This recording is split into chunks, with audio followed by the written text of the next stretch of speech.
These teams had to cope with unfamiliar results yesterday. Sheffield's 12-game winning streak ended with a loss in Cardiff, and Coventry didn't take their game to overtime. Despite some close calls, they lost in regulation to the Stars. 16 Blaze games have needed an extra period at least to sort out, including their 2 previous league games here. They're in 5th, the Steelers still top by 12 points, and with 5 of their next 6 league games at home starting today. Brett Newman returned to the lineup last night and retains his place. Mark Simpson is also back in, so Zach Vinnell makes way. For Blaze, it's Kirkup in, Spellacy out. Steelers have had the only shots on goal so far in this one. Valorant brings them forward under attention from Cook, who just grabbed hold of him and wouldn't let go. They're going to call it a hook rather than a hold.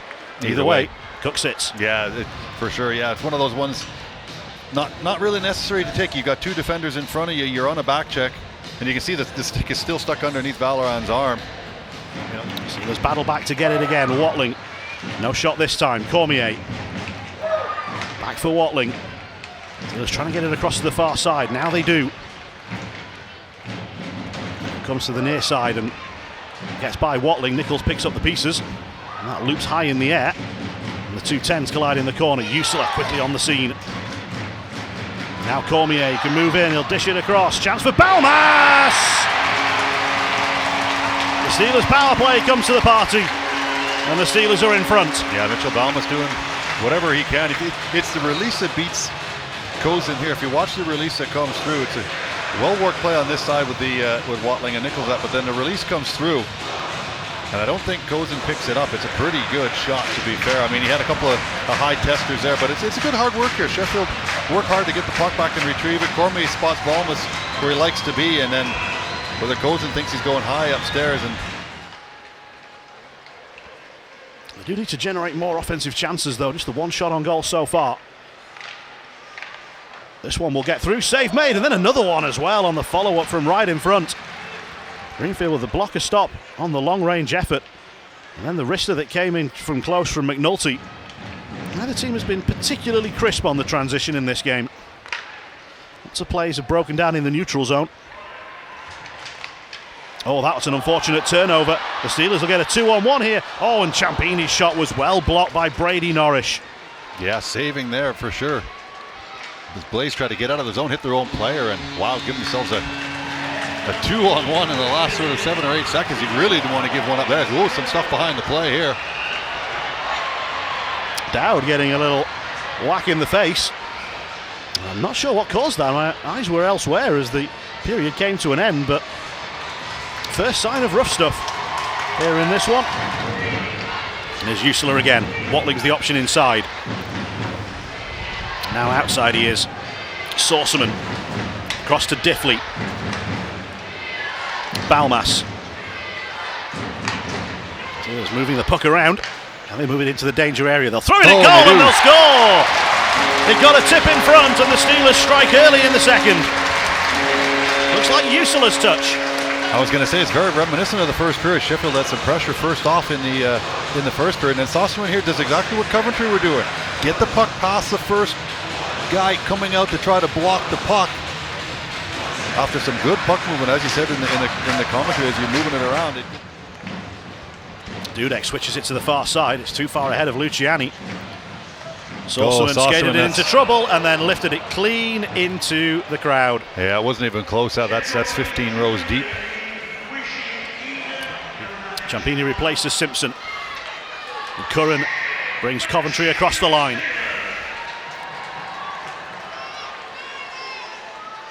Still with Curran. Thompson. Curran again. Thompson again. Moving closer and scoring. The 5-on-3 counts. And they'll get a 5-on-4 coming up next. Much like the Mitchell Balmas goal, a good shot through his screen. I'm not sure if Whistle here tries to come out and tries to block it. Thompson's got his head up. You'll see Whistle right there trying to maybe get in the way, but Coventry 2 guys down, just beats Greenfield blocker side. Better look at it here. Thompson assisted Curran. 5-on-3 power play goal. And Jones gets that one to his D partner, Neverlinen. And he's been hooked back by Luciani. And Blaze haven't touched the puck yet, so the Steelers will try and kill this off. Greenfield's away. And the Steelers will get an opportunity in front. Simpson with the shot. Sometimes you just want to keep hold of the puck and kill your own penalty. But the Steelers saw the chance to go for goal, and they were never going to turn that down. Yeah, Coventry kind of switched off a little bit on it. That's what it was. Simpson rounded the net and attacked, and Whistle finds him here with a nice little pass. Nobody's coming back. Luciani a bit late, but Cozen reads it. Simpson hits him right in the Blaze chest. We'll see the penalty right here, stick in right there, and you can see it, even Nevalainen's head just sort of pops up a little bit as well, as it's a bit of a high penalty. Ursula to Watling, feeds it across. Oh, and the defensive play from Roth got back just in time to put the pressure on Sourceman, and that's another penalty. They just keep coming in this second period. Time for Norwich to go to the box. Yeah, we'll have a little look at it. It gets tied up underneath the feet, and obviously it's a long way away from the boards when you're going in. And 4-on-3. And we're waiting for the linesman to get the pucks down again. And the Steelers have it from the draw. Cormier.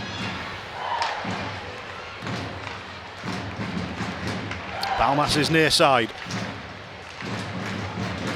Now he swaps positions. Moved on, and the shot gets in from Valorant. Not enough of Cozen behind it, and Valorant gets the 4-on-3 power play goal. Yeah, well set up. This is probably one of the things that they'll actually work on. They do a little switch play, but look at Balmas coming down the middle of the ice. You have to take that lane away. He really sells it. Valorant is right in the wheelhouse, although Cozen gets across there, just doesn't quite get enough, like you said. I think it goes just over the pad. He gets his glove down on it, but Marco Valorant, that's his spot where he's deadly to score from. And you'll see the switch here with Cormier and Balmas, but then you got to, well, I'm not going to shoot it. Good job out in front by Ciampini as well. Steelers can't turn it into a shot on goal, and now there's a little bit of room here for Dudek. Bursting forward, trying to cut in front. Oh, and he's been taken down by Tanzi, and that'll be a penalty. I need to see that one back on replay, but a good move by Dudek going between stick and feet. Here, we'll see it coming up right there. Nice little play. I think he's going down beforehand. Tanzi's stick does come across onto the blade, but I think he's already off balance enough that he was going to go down. That one's wide of the goal, and it will come to Kobe Roth. Exchanges passes, still a minute for Coventry to work with. Norwich, Roth, top of the circle, moving closer. Dishes it down low, give and go with McNulty, and he whiffed it in. Now a 2-on-1 break, which the Steelers were quick to realise. And snapped in superbly for a short-handed goal by Newman. Back in the side, back with a bang. Yeah, give Marco Valorant a lot of credit on this as he pulls the defenseman over. You'll see right here, pulls the defenseman over, and look how much down the middle of the ice Newman is, and then he just beats him on the release again, stick side. Righty coming down that side, but would have been better if Brady North maybe takes a bit more of the shot away, but Coventry slow to react after the pretty decent play down low. And so Steelers on the power play again. Power play number 6. And there's Newman. Oh, great a save from Cozen. Ursula involved in a little bit of a battle, because he can't believe that Cozen saved it either. And then it goes left and right quick, and Cozen just gets enough. Glove in the right spot. Across. Ciampini trying to get it towards Dowd, played wide. Norwich trying to get it up the boards, but doesn't get it past Harper. Last chance for Sourceman, it's got to be now. It's Valorant. Oh, it's in, but it's too late. I don't think that one's going to count. But the Steelers are winners, but by 4 goals to 1. Yeah, not by 5 goals to 1. I think they want to check it. Aaron Fox is right to the iPad. He wants to make sure this is counted down. He says it's a goal. They want a review of it. It was really, really close, that's for sure, Jonathan. It won't be much more than a 10. Cozen said, I'm going off the ice. What you doing? Coventry says we're leaving. Well, you go right ahead. And realistically, if this comes back as a goal, there has to be a face-off at center ice. You would have thought with 0.1. I don't think there does if there's no 1 second left. I think the sponsors might be a little frustrated that Coventry aren't staying for their man of the match presentation. As Someone's not going to get the photograph they paid for. Yeah, we'll see if the Elite League has anything to say about it.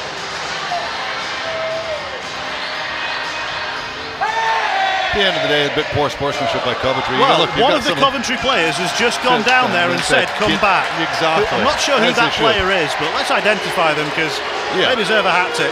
Exactly. Win or lose, you should do the right thing. Of course you do. No goal confirmed. Well, at least we know. At least we know for sure now.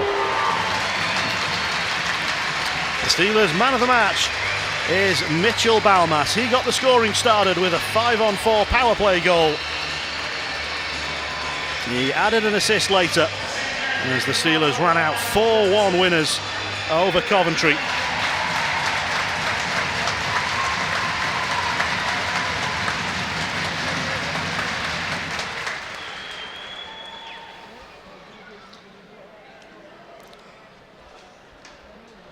So we need some more players out there at centre ice.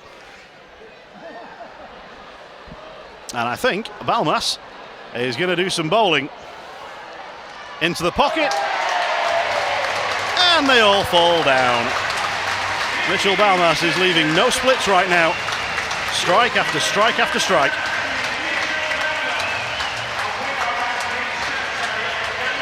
Even that pesky 14 pin eventually falls.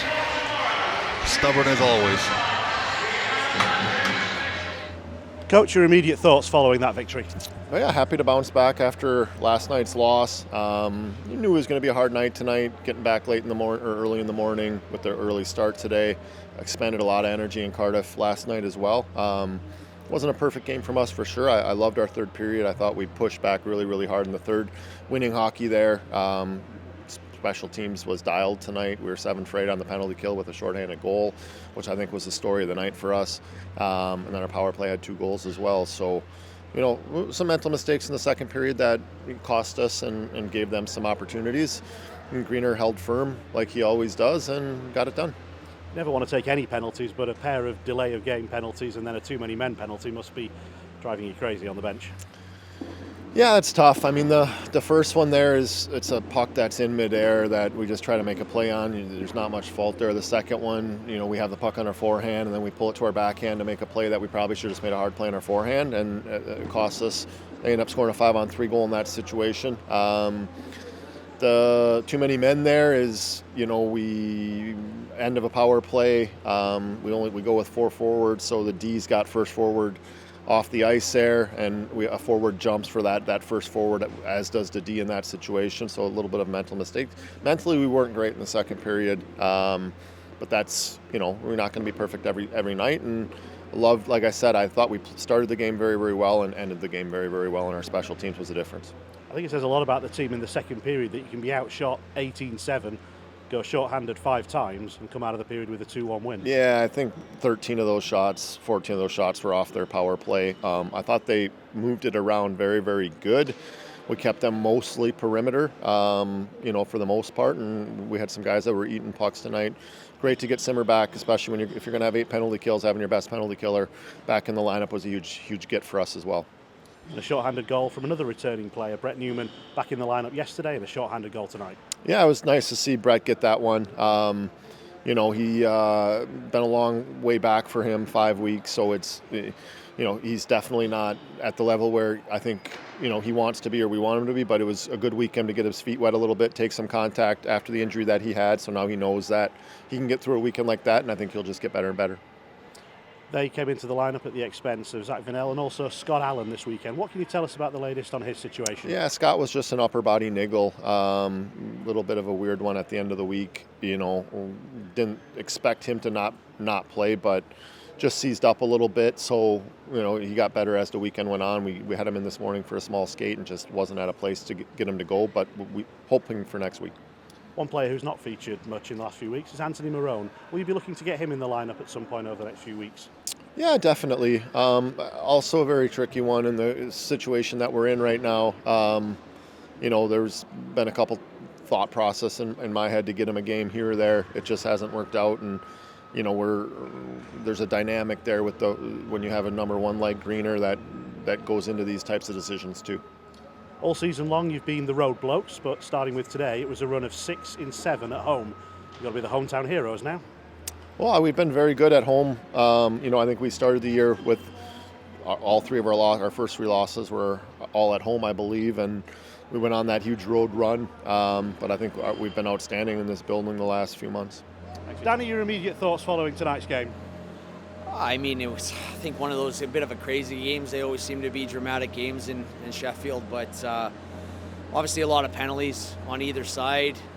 Special teams got kind of overworked, but I thought, as expected, the first 5-6 minutes they came out and they put us under some pressure. They got their early power play goal, but I think from there, we started doing some good things. We got some ozone time, got a couple looks. Second period, we got some PPs. Unfortunately, we had our power play had an opportunity to really, put us in a good position in the game, and we got the one on the 4-on-3, but we just didn't do enough with the opportunities that we got. I thought Greenfield made a couple really world-class saves there to keep it at 2-1. And then a couple calls there after our power plays, and we go down 4-on-3. We just overcommitted a little bit on that 4-on-3 and gave up that third one, unfortunately.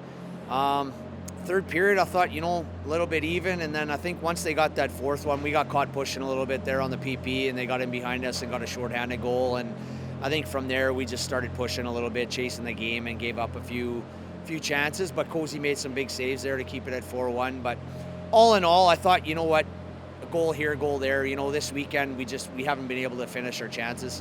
You give up 2 at home, you should probably win a hockey game, but unfortunately we only scored 1.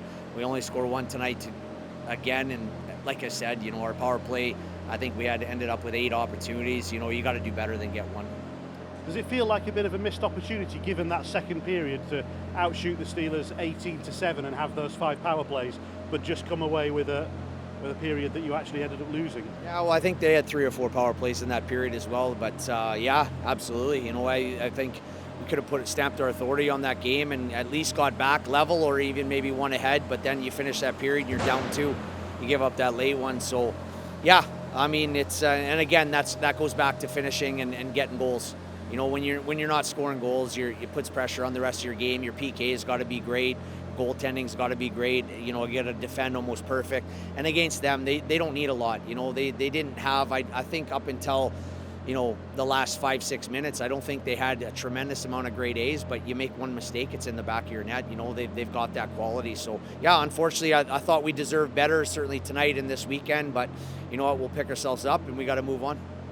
Just need to touch very briefly on the very end of the game. There was a video review to see whether the final shot from Valorant went in the net in time. It didn't. A few of the Blaze players had already gone back to the locker room before the man of the match presentations. Is that something you're aware of? Or yeah, look, I think as always, everyone's going to want to dramatize things, right?